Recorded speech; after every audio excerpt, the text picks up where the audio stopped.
జరుగుతున్న రాష్ట్రంలో జరుగుతున్న పరిణామాలు, తెలంగాణ జాగృతి అధ్యక్షురాలు కవిత గారు బీఆర్ఎస్ పార్టీ పైన చేస్తున్నటువంటి విధానాలు కానీ, చేస్తున్నటువంటి మాటలు కానీ, చేస్తున్నటువంటి ప్రకటనలు కానీ అవన్నీ దృష్టిలో పెట్టుకొని కేసీఆర్ గారు ఏదైతే చెప్పిండో ముందు నుంచే 2009లో తన ప్రాణాన్ని త్యాగం చేసిన తెలంగాణ కోసం, ఈరోజు పార్టీ కోసం తన బిడ్డను కూడా త్యాగం చేసి పార్టీకి వ్యతిరేకంగా ఎప్పుడు ఎవరు తన కొడుకు చేసినా తన బిడ్డను చేసినా ఖచ్చితంగా పార్టీకి వ్యతిరేక విధానాలు చేస్తే ఖండించి క్షమించేది లేదని ఏదైతే ఇంతకుముందు చెప్పినట్టే 2 రోజుల క్రితం కవిత గారిని సస్పెండ్ చేయడం జరుగుతుంది. దానికి సందర్భంగా కేసీఆర్ గారు ఏ నిర్ణయాన్ని అయితే తీసుకున్నాడో దాన్ని మేము స్వాగతిస్తున్నాం. ఎందుకంటే మేము ఈరోజు ఇక్కడ మాట్లాడాల్సింది చాలా బాధతో ఉన్నాం. ఇక్కడ మొదట 2006 నుంచి తెలంగాణ జాగృతి ఉద్యమ ప్రస్థానంలో ఇక్కడ పనిచేసిన ప్రతి ఒక్కరున్నారు. 2006 నుంచి ఉద్యమం ఉర్రూ తలుగుతున్నప్పుడు కేసీఆర్ గారిని ఇన్స్పైర్ అయి కేసీఆర్ గారి స్ఫూర్తితో కేసీఆర్ గారి ఉద్యమంలో పనిచేయాలన్న ఆలోచన ఉన్నప్పుడు మొట్టమొదట మేము తెలంగాణ జాగృతి కవిత గారిని పరిచయం కావడం జరిగింది. ఆ రోజు నుంచి తెలంగాణ జాగృతి టిఆర్ఎస్ పార్టీకి అనుబంధ సంస్థ అనే ఆలోచనతోని మేము కేసీఆర్ గారు ఇచ్చినటువంటి ఏ ప్రోగ్రాం కానీ, ఏ విధానాన్ని కానీ ముందుకు తీసుకుపోతే తెలంగాణ జాగృతి ద్వారా పనిచేసుకుంటూ ముందుకు పోతా ఉన్నాం. అప్పటి నుంచి మొదలైంది, 2006 నుంచి మొదలైంది.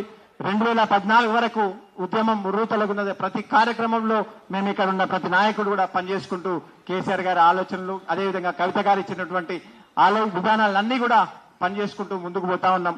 అట్లనే 2014 వరకు పనిచేసుకుంటా పోతున్నాం. తెలంగాణ ఉద్యమం వచ్చింది, తెలంగాణ ప్రభుత్వం ఏర్పడింది. తెలంగాణ ప్రభుత్వం ఏర్పడిన తర్వాత మొట్టమొదటిసారిగా 2014లో కవిత గారు పార్లమెంట్ సభ్యులుగా ఎన్నికైనరు.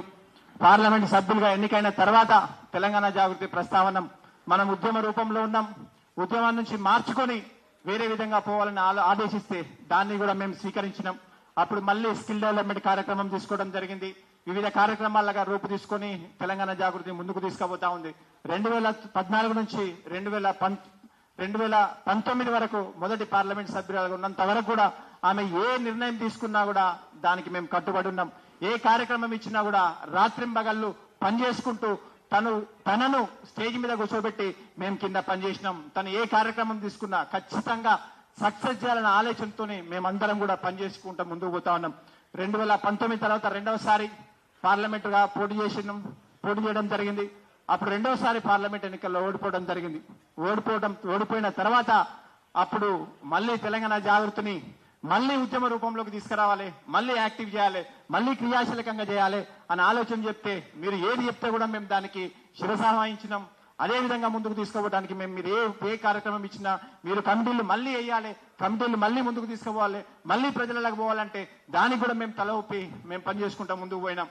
ఆ 5 సంవత్సరాలు అయిపోయింది. మీరు ఎట్లా చెప్తే అట్లా పనిచేసుకుంటూ వచ్చినాం. గతం 10 సంవత్సరాల తర్వాత ప్రభుత్వం బీఆర్ఎస్ ప్రభుత్వం పోయిన తర్వాత 2 సంవత్సరాల నుంచి మీరు చూస్తా ఉన్నారు బీఆర్ఎస్ పార్టీ ప్రతిపక్షంలో ఉంది. ప్రతిపక్షంలో ఉన్న దగ్గర నుంచి ఎన్ని ఆటంకాలు వచ్చినా మేము కేసీఆర్ గారు చెప్పిన కార్యక్రమానికి మేమందరం కూడా నిలబడ్డాం. ఎంతో మంది పదవులు వచ్చిన వాళ్ళు ఎంతో మంది వచ్చినా కూడా వేరే పార్టీలకు పోయినా కూడా మేము నమ్మిన సిద్ధాంతం ప్రకారం మేము ఏదైతే నమ్మినామో దాని ప్రకారమే మేము పార్టీకి పనిచేసుకుంటాం ముందుకు పోతా ఉన్నాం.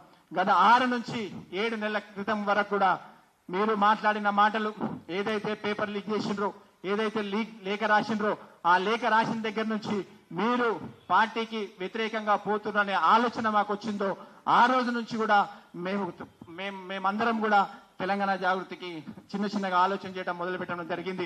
కేసీఆర్ గారు ఉన్నారు కాబట్టి తెలంగాణ జాగృతి కోసం పనిచేసినాం.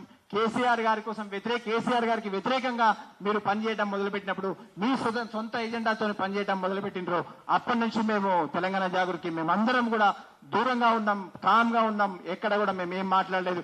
కానీ పార్టీ ఇచ్చిన ప్రతి కార్యక్రమంలో మేమందరం పనిచేసుకుంటూ ముందుకు పోతా ఉన్నాం. మీరు ఏ నిర్ణయం తీసుకున్నా కమిటీల విషయంలో కావచ్చు, మీరు ఆర్గనైజేషన్ విషయంలో కావచ్చు, మీరు ఏది నిర్ణయం తీసుకున్నా మేము మీకు శిరస వహించుకుంటూ ముందుకు పోతా ఉన్నాం. మేము ఇలా మాట్లాడుతా ఉన్నాం. ఇంత జరుగుతా ఉంది. మాకు కనీసం ఒకసారి ఇన్ని సంవత్సరాల ఉద్యమంలో మీతో పనిచేసినాం.